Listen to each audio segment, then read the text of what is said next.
Welcome to the SVG-TV News for Monday, August 31st. With the details, I'm Khalil Kato. President of the SVG Teachers Union, Oswald Robinson, said that the delay of the reopening of schools was expected as many of the schools were not ready for reopening today. Last Thursday, the Ministry of Education announced that after consultation with major stakeholders, it has taken the decision to reopen schools 1 week later than was previously communicated. Students are now expected to resume face-to-face engagement next Monday, September 7th, while teachers returned to schools today to assist with finalizing arrangements for the new school year. The ministry said this week will allow teachers to be actively engaged with health professionals to review the individualized protocols and plan effectively for the new school year. The Teachers Union president told SVG-TV News that he has visited several schools and there are still major works ongoing and finds it unfair that teachers have to function under such conditions. Because in a previous conversation with the Ministry of Education, and I did make that statement publicly from our assessment on the ground, that schools are not ready. And even up to now, we have teachers being asked to go back to school and work is still ongoing. And that is not supposed to be. You cannot have persons at school and major work ongoing on the school. It's not safe, it's not healthy. Robinson said that he has seen the protocols for schools, which are concise, but maintains that teachers should not be the ones to check the temperatures of students. He noted that based on their analysis, daytime security guards will also be needed at all schools. Major things that must be put in place. Daytime security, because we're talking about COVID. We don't know who may want to enter school compound at this time. There are people who are symptomatic and they may have the virus, we do not know. And so we want to reduce the risk among the student population, among the teaching population, that we have to make sure that we mitigate any possible infection, okay? And that is critical. What we have found on the ground that we need daytime security officers.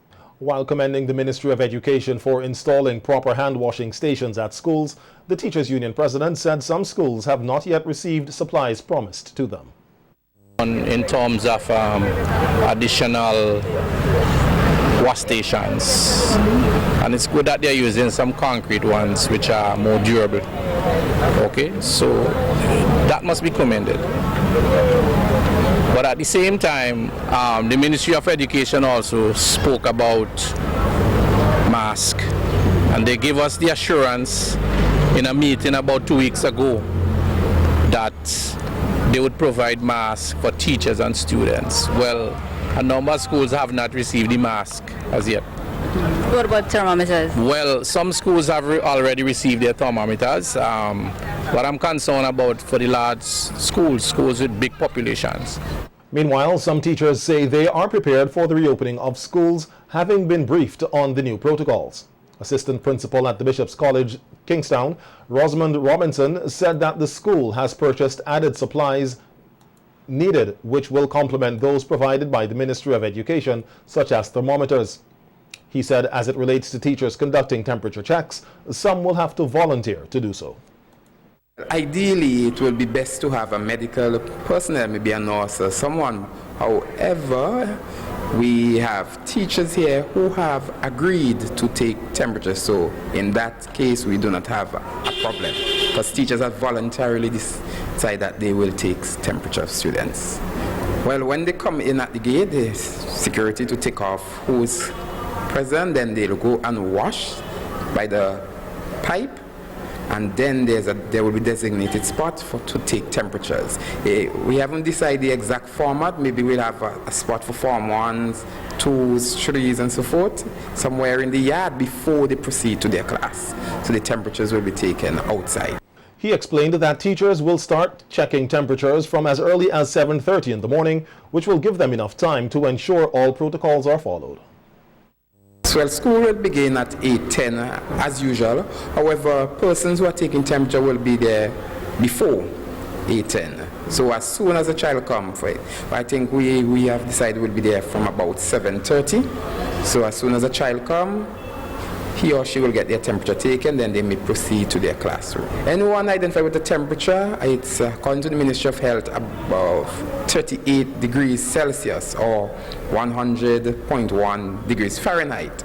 Then we have our isolation centers, and here we have 2 so far, where one we have our sick bay, regular sick bay, which would be used, and we have a room earmarked for a person just in case we have persons with high temperature. Then we have to contact their parent, guardian, and also the Ministry of Health, so that they will send in their personnel to do further checks and so forth. At the School for Children with Special Needs, they are in the process of preparing classrooms for the students. Counselor at the school, Charlene Azor, said that it has been a hectic process as they are seeking to ensure the environment is safe and secure for all students. I haven't had any holidays per se, right? So I have been here trying to prepare the space so that when the children come, they have a welcoming area to be at. Because, you know, in this situation, in this COVID, some of the children that we have those that are intellectually challenged, have children on the spectrum, ASD, autistic spectrum disorder. We also have those who are HI, the hearing impaired. We have some children with a mixture of the challenges. Some of them have, lots of them, if I should say, well, they have presenting behavioral issues along with the learning challenges. So it's really, really kind of hard. And then we have lots of vulnerable children coming here as well. So it's a big challenge to try to get to meet them. Some of them, they have The National Emergency Management Organization, NEMO, is urging Vincentians to step up their hurricane preparedness as the country approaches the official peak of the hurricane season. The National Oceanic and Atmospheric Administration, NOAA, in its release of its annual August update to the Atlantic Hurricane Season Outlook, initially issued in May, stated that atmospheric and oceanic conditions are primed to fuel storm development in the Atlantic, leading to what could be an extremely active season. The NOAA also stated that this is one of the most active seasonal forecasts that it has produced in its 22-year history of hurricane outlooks. According to Director of NEMO, Michelle Forbes, to date, 13 storms, of which 4 are hurricanes, have been formed so far, noting that historically, only 2 named storms form on an average by early August. This, Forbes said, means that things cannot be taken lightly, as it only takes 1 storm or a period of heavy rainfall for SVG to be severely impacted. She is encouraging residents to make it a priority to prepare, as it cannot be business as usual. She's appealing to families to inspect their properties, do the necessary repairs if needed, and ensure that their family emergency plan and all insurance policies are updated. Owners and operators of businesses are also encouraged to update their business continuity plan. Homeowners are also advised to ensure that all drains on and around their properties are cleared to avoid flooding, and to cut and trim all overhanging trees and branches. Forbes said it is also important for persons to know where the nearest safe area is located in the event that it becomes necessary to evacuate. Stock up on emergency supplies, which include non-perishable food, water, first aid supplies, medication, and other basic requirements for family members with special needs. The NEMO director said this year is even more challenging, considering that we are operating in a COVID-19 environment, and she is encouraging residents to observe the protocols set out by the Ministry of Health, Wellness, and the Environment. Prevention is better than cure, and Chief Environment Health Officer Neri James is also encouraging the general public to be on the alert as the hurricane season gets into full swing. On NBC Radio today, James said, along with the usual cutting of trees and clearing of gutters, one must have a good amount of water supply. That should be a good amount of water supply properly stored. Asks of you to ensure that you have a good amount of water, all right? And we actually looking at one gallon per day per person. But it should be stored in a way that it is safe. It should be covered.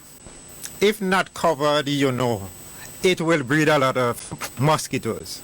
So ensure that you have adequate, safe drinking water. As much as possible. If not, don't use river water. The reason for that is, as you know, it is polluted. And whether in a disaster or not, you do not want to be sick.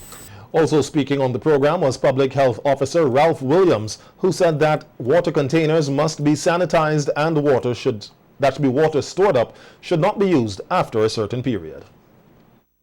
Water. First, make sure that your water is stored in a sanitized container, a container that was sanitized already. To make sure that it's food grade, make sure that the container is a food grade container.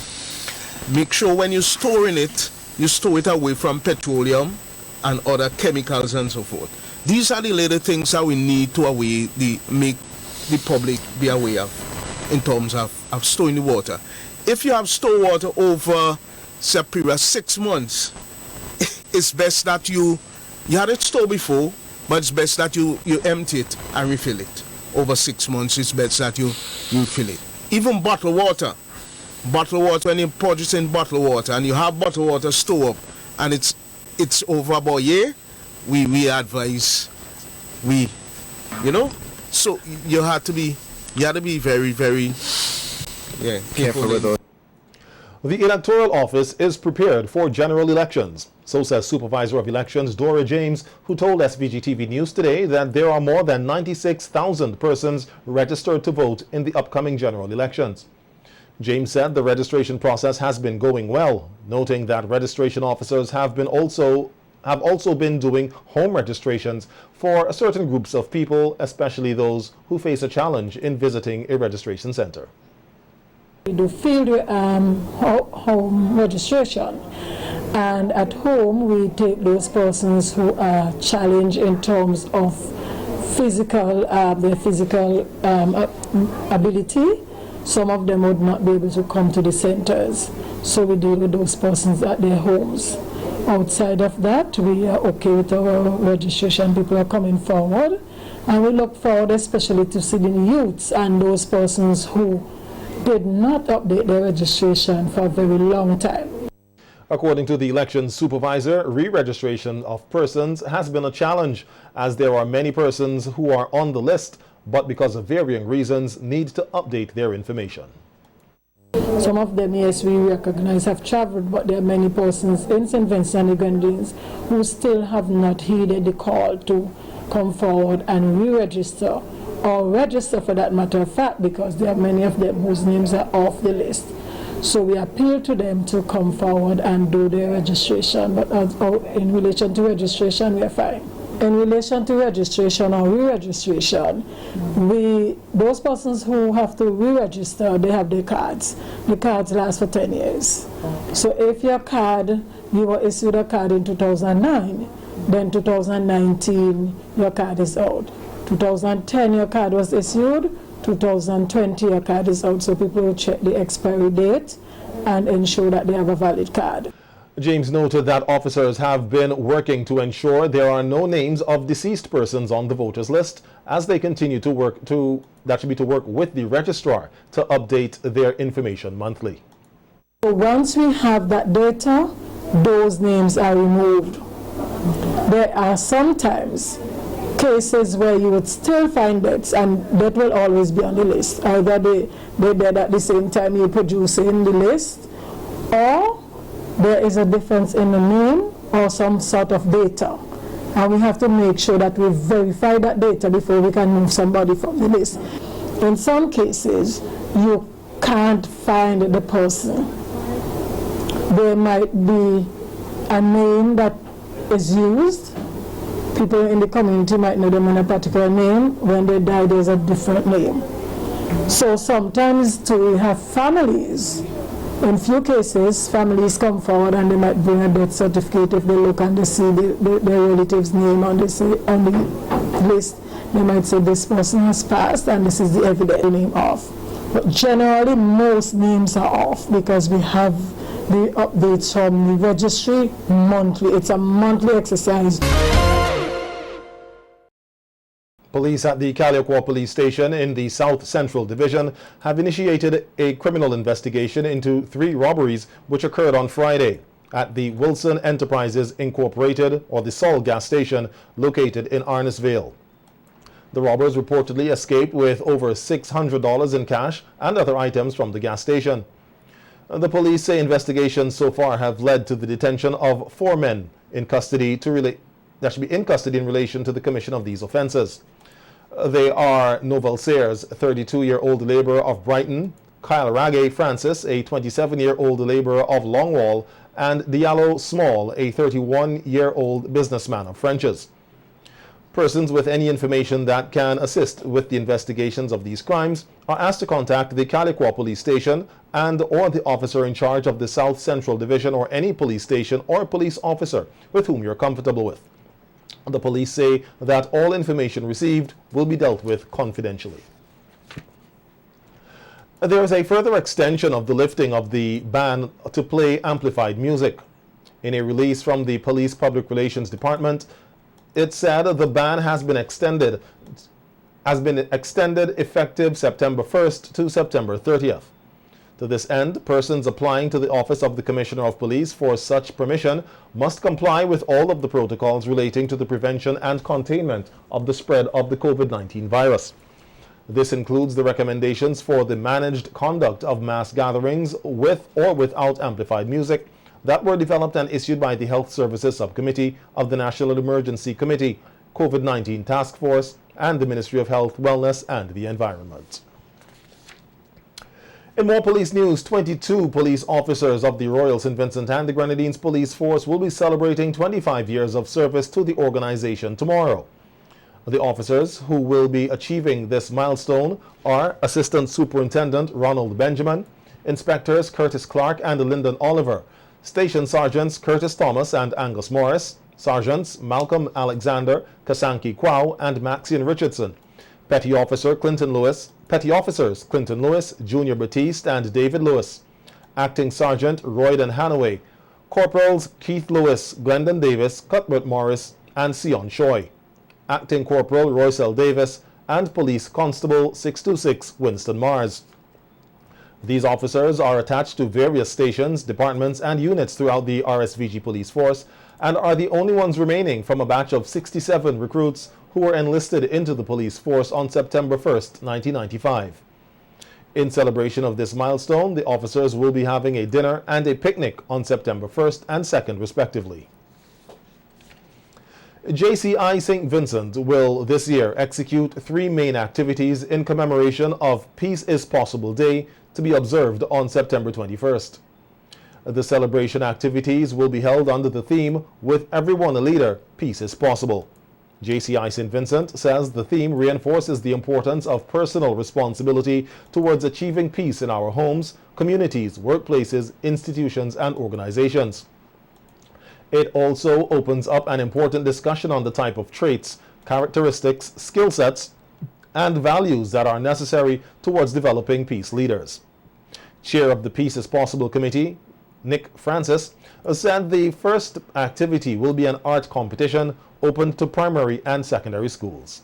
We're excited to launch our Peace is Possible art competition, which is open to primary and secondary school students and will run from Monday the 31st of August to Sunday the 20th of September.